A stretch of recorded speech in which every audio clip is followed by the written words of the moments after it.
Atensyon mga Filipino senior citizens, mga benepisyo, programa at serbisyo para sa mga nakakatanda. Pinag-uusapan sa bansang Thailand, NCSC Chairman na dumalo dito. Pag-uusapan natin sa video na ito. Hold up.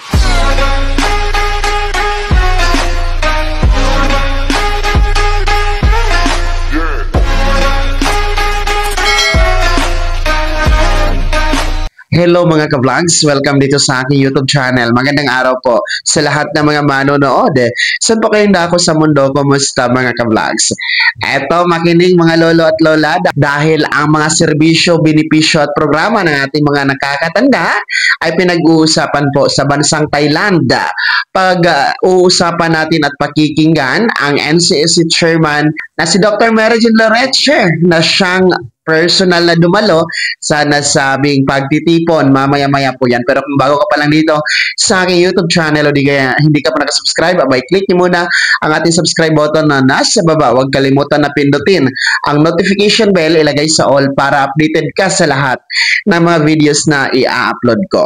So ito na nga po mga lolo at lola, makinig dahil kamakailan lamang ay dumalo po ang NCSC or National Commission of Senior Citizens sa pangunguna po ng ating NCSC Chairman na si Dr. Mary Jean Loreche sa pagtitipon po sa bansang Thailand, kung saan nga po merong 8 na mga bansa ang kalahok dito, dito sa Asia, kung saan nga po mga ka-vlogs ay ang sentro ng pagtitipon na ito ay tungkol sa mga serbisyo, programa, batas at benepisyo ng mga nakakatanda sa mga respective countries, So, kabilang na nga po ang Pilipinas.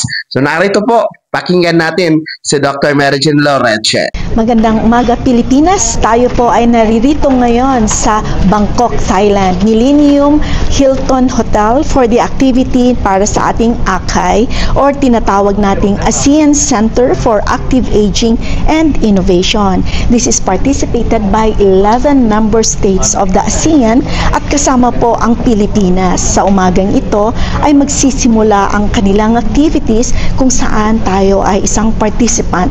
We will be sharing our current na mga programa and activities for our older adults. And we are very grateful to be part of this as we prepare the roadmap in planning for the next 5 years in how our older adults should be taken care of.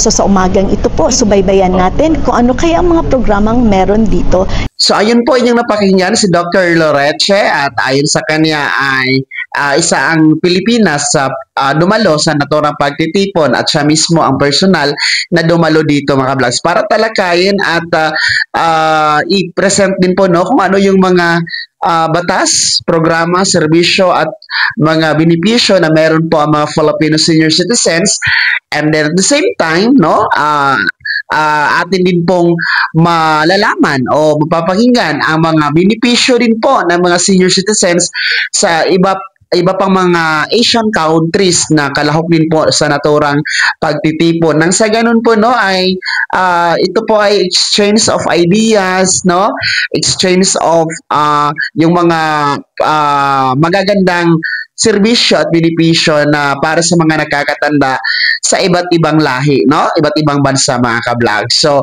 kahit pa paano magkakaroon po ang Pilipinas ng idea na pwede naman palang gawin dito sa atin ang mga effective na mga serbisyo at benepisyo sa ibang bansa. So, yun po yung layunin ng naturang pagtitipon. At the same time, ay pinapakita po nito na sadyang pinapahalagahan po ang mga serbisyo at yung sakripisyo ng ating mga lolo at lola saan mang dako sa mundo, yung kanilang mga contribution while doon sa hindi pa sila senior citizen. So kinikilala po yan dahil nga po dito sa naturang pagtitipon. Sa atin po antabayanan ang susunod na update hinggil po dyan mga ka-vlogs kung ano po ang naging kabuuan ng naturang pagtitipon.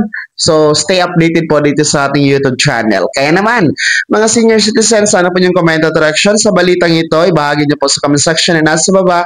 Pakilakip ng buong pangalan at kung taga saan kayo. Bago ako magtapos sa video na to, kung gusto niyo po sumuporta sa aking YouTube channel, maaari niyo pong i-click ang ating super thanks button na nasa baba. Sa mga gusto mong i-membro, pwede i-click niyo po ating join button. Maraming perks dyan mga ka-vlogs. Be my member now. Sana naging kabay ang video na to kahit paano na pag-uusapan natin ng mga mahahalagang bagay-bagay na may kinalaman sa ayuda, programa at benepisyo para sa mga lolo at lola. Kung hindi ka pa nakasubscribe dito sa aking YouTube channel, maaari nyo na i-click ang ating subscribe button na nasa baba. Huwag kalimutan na pindutin ang notification bell. Ilagay sa all para updated ka sa lahat ng mga videos na i-upload ko. Maaari nyo din i-like ang video na to at kung meron ka pa mga katanungan, maaari nyo i-komento sa comment section na nasa baba. Paki-follow na din po ang aking official Facebook page na nasa screen nyo. Muli po ako si Daniel Timpawan na nagsasabing dito sa aking YouTube channel, pawang katotohanan at lahat totoo lamang.